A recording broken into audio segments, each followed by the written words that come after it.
Hi, welcome back to Photoshop Lightroom TV, your weekly video podcast about anything Photoshop, Lightroom, photography and Adobe in general. I'm your host, Marek Mularczyk from saitraining.co.uk, one of the UK's leading specialists in Adobe Certified training, and this is episode 94. If you remember, a couple of days ago, about a week ago, I posted on Google Plus, on Facebook, that there was a mistake in last episode of Photoshop Lightroom TV. And what mistake was? If you send the answer for the chance to win my drawing book, I'm going to give you the answer in just a moment after the tutorial, and then you can find out on Google Plus, on Facebook if you won. Now, for the first tutorial, I want to share with you a design tutorial in Photoshop, when I'm going to show you how to use textures on images, how to blend them using blend modes, and just techniques about using textures on overlaying images in Photoshop. Pattern image in here that I'm going to use.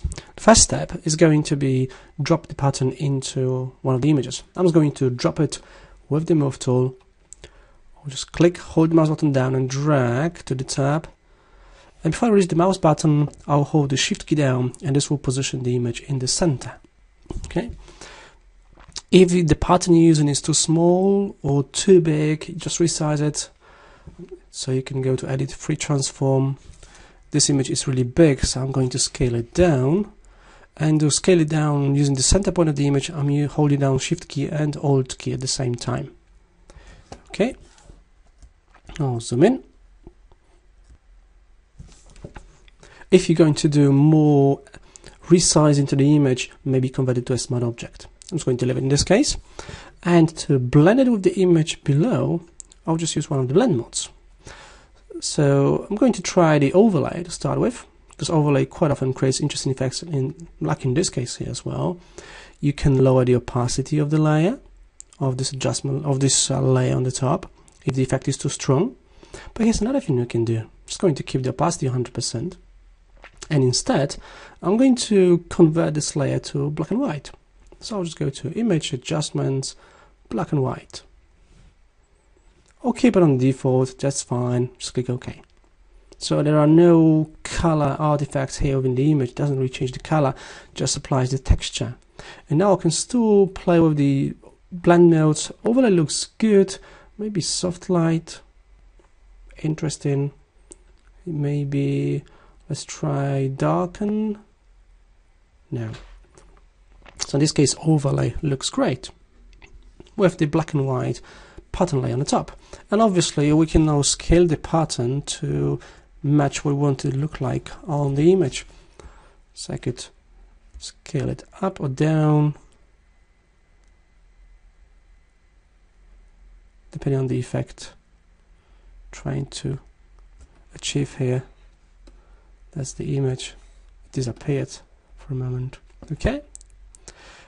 But let's have a look at another example. One more image. This image here. We've got more sky in here and more road in here. So I'm going to drag and drop the same image. Okay. Or resize it. So it's the same size, more or less. Accept it. Another technique you can use is you can just make it black and white first, and you can just desaturate the image if you're happy with the default setting. So it's just black and white, and then change the blend modes. I'll start with the overlay, and overlay looks really interesting. But in this case, as I was playing with the blend modes, I actually like the darken effect as well. It looks more like a really old, partly destroyed photograph with these things in here. In this case, the effect is really strong, so I would lower the opacity.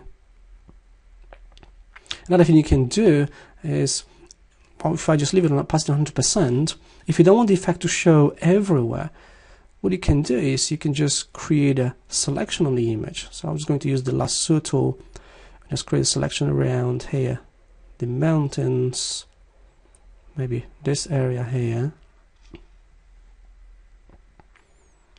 just as an example. Maybe that here as well. And then on this layer here, I just add a layer mask.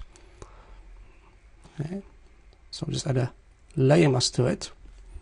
And I'll just inverse it. So the layer mask selected, I'll just use Control-I or Command-I to inverse layer masks. So the effect doesn't apply to this area on the image here. It only applies to the road and to the sky. Obviously on the layer mask you can just paint with the brush tool. Just set it to black or make my brush bigger. And you can reveal the original image.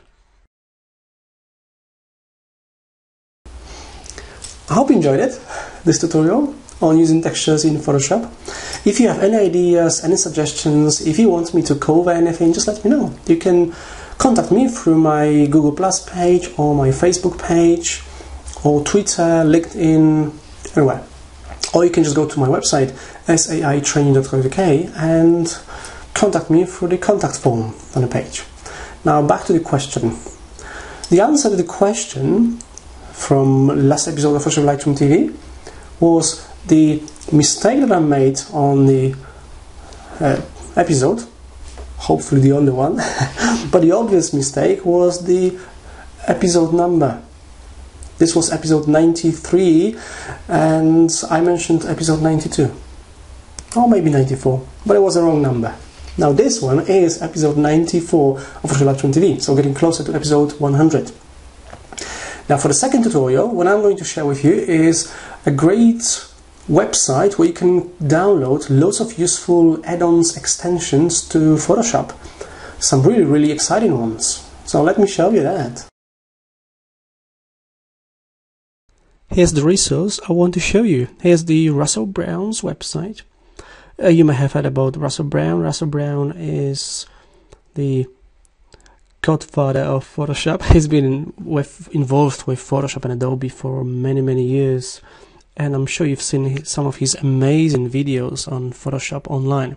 So on his website at russellbrown.com, on the homepage, if you click on Dr. Brown Scripts, this opens the page with all the scripts that were created by Russell Brown.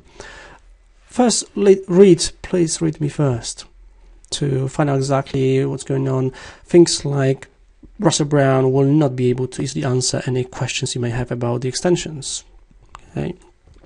And if you start scrolling down, you'll find loads of really amazing extensions like Adobe Exchange Panel that I posted about some time ago on my blog at PhotoshopLightroomBridge.co.uk.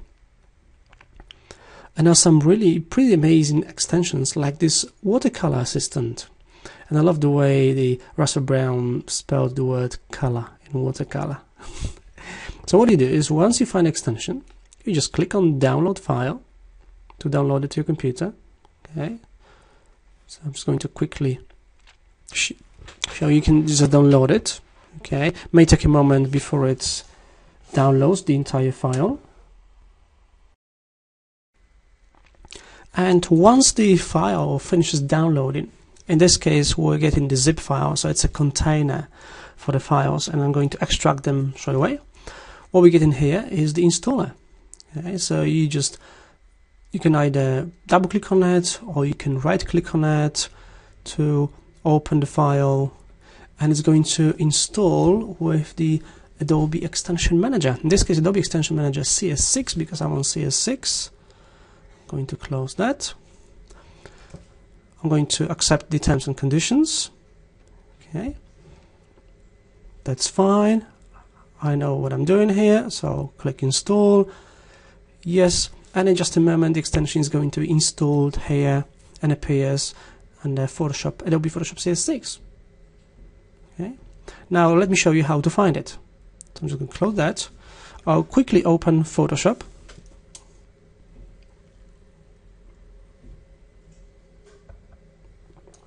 It will only take a moment to start it up. If I just open an image, let's see, just open something here, like one of these images. Okay, I'll go to Window. In this case, I'll go to Window, Extensions, and Adobe Watercolor Assistant is in here. Would you like to see the video? No, not now. Okay, so I've opened up the image, and you just follow the steps for the effect. Okay, explore, play with it, and have fun.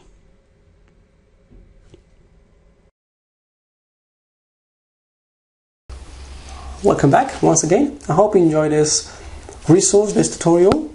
We're almost done for this week, but I have one more thing for you, the tip of the week. This will be photography Photoshop tip of the week. As you already are aware, in Photoshop CS6 you can easily import and manipulate videos in Photoshop. And there's a new revamped timeline panel in Photoshop. It used to be called animation in previous versions, now it's called timeline. And there's a lot you can do with videos. Now you can use your existing skills of working with images and use them with videos in Photoshop CS6. And this is something I'll be showing you in next week's episode of Photoshop Lightroom TV, in episode 95. So thank you for watching, I hope you enjoyed it, and I'm going to see you next week on next week's episode of Photoshop Lightroom TV. Bye bye.